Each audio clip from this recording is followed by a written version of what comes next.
Hello, Grandmaster Ted Gambordella here with your picks of the winners for UFC 117. I'm going to tell you who's going to win and why. This is the only report you need to read on UFC 117. And if you want to know who's going to win and why, you need to listen up. My picks are right 96% of the time, and the times that I'm wrong, I go back and change the pick to make it look like I was right. Just kidding. We think this is one of the best cards the UFC has had in a long time and promises some exciting action-filled matches with a great anti-hero Anderson Silva taking on Chael Sonnen in the main event. And our second favorite fighter in the UFC, Brock Lesnar is our first, Matt Hughes taking on Almeida. So without any further ado, here are my picks for the winners and the losers and why. Silva versus Sonnen. Now, as much as we'd love to see Sonnen win, he's a great fighter and a better trash talker. He simply is not in the same league as Anderson Silva and will get beaten rather easily. Silva is just too fast, too tricky, too evasive, too hard to take down and hold down, and if he does get on the ground, he's actually a much better jiu-jitsu fighter than Sonnen. So we are picking the best pound-for-pound fighter in the UFC, but not the easiest guy to like, kind of like the old Chuck Liddell, to beat Sonnen in the third round by a knockout or submission, after making him look pretty stupid in the first two rounds. Silva will never be pushed hard and will showcase his incredible talents, speed and power and accuracy against Sonnen. And oh yes, and in regards to all the trash talking by Sonnen to make Silva mad and make him forget his fight plan and give Sonnen an advantage, that's just bull. Silva will be completely composed and ready to fight and fight the entire 5 rounds because he has millions of dollars riding on this fight. If he acts like a fool in the ring, Dana White said he'd fire him. And if he loses the fight, it's just as good as getting fired. Silva has millions of reasons to win this fight, and it really won't affect him as much.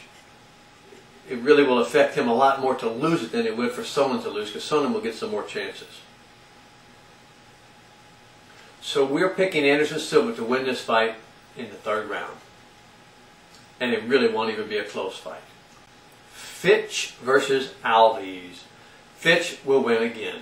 Alves may be clean, but he looks to me like a guy who's taken PEDs and is really bulked up and muscled up, which is not really something you need to win a UFC fight, despite what all you genius fans who think that bigger and bigger and bigger is stronger and better and always wins. It doesn't always win, and it won't win this fight. Fitch will take it to Alves, wear him down, and will win this fight by the 3rd round. Fitch knows how to fight and win, and trains to win UFC fights, not to look good in boxing briefs. Now here's an interesting fight, Guida versus Dos Anjos.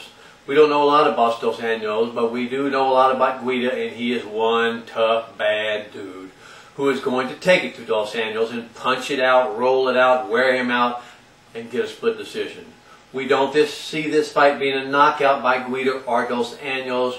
We see it being a war. We see it going 3 rounds, and we see the decision going to Guida's way. Hughes versus Almeida. Hughes is the man. 53 MMA fights and 45 wins. He knows how to win. He knows how to take control of the fight, and he is always in great shape and ready to go. There has never been a champion like Matt Hughes, and there never will be another. The sport is just simply too hard, and too many badass guys are coming up now for someone to have come into this sport now and have 53 MMA fights and still be able to talk without talking like this.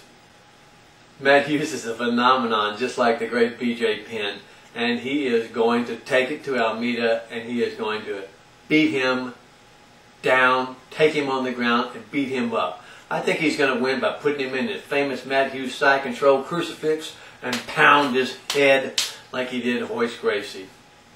It won't be easy, but we think Hughes will win by takedowns, control, and an eventual submission or a knockout.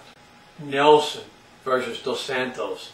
Dos Santos will expose Nelson's weaknesses, and that will be his cardio, his boxing skills, and his ability to take a punch.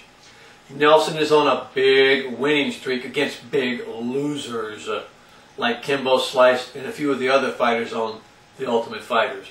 But he really hasn't beaten anyone of the quality and the skills of Dos Anjos. Dos Santos is going to knock Roy Nelson out.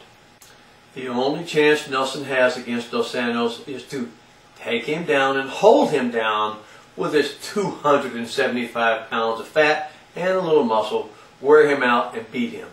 But that chance is very small, even though Nelson is very big.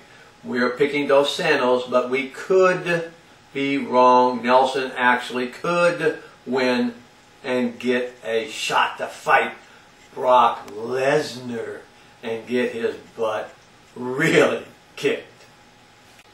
Well, those are my picks for UFC 17, and you can bet your house on it, or your mom's house if you're one of the losers who makes nasty comments about my MMA skills, my background, and how you could beat me up, kill my family, and destroy Iraq if you wanted.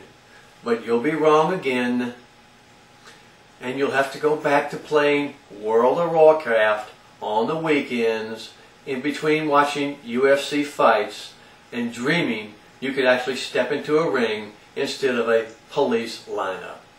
This is Grandmaster Gambordella. I'll see you next time.